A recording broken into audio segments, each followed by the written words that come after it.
怎么定义，或者呢？你这种肯定就是设计上的问题。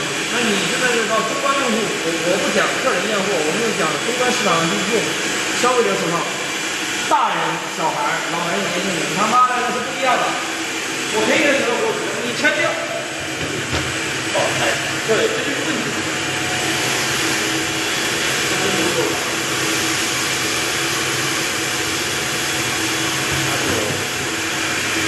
你看看，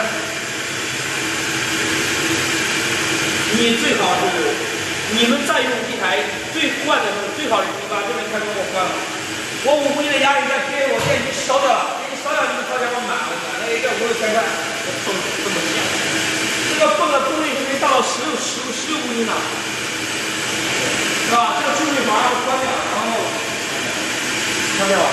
我也没讲错，你这台有问题，虽然说它放一下5公斤。你再试一下。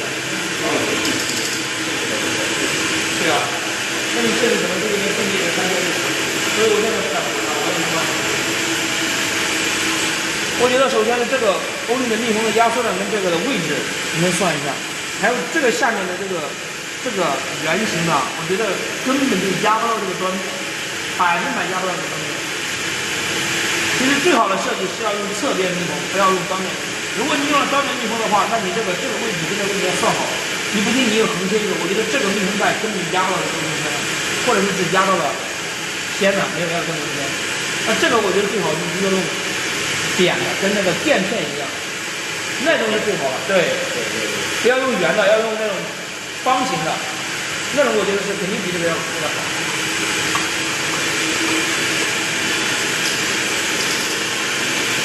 所以你这个中规还是咱们产品有问题，我也讲错了。虽然说不会漏水，漏水是不会漏，但是你这个是其他的。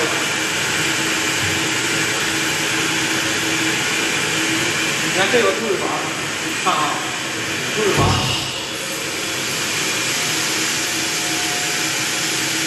你还是漏，你加紧吧，你加紧就够了。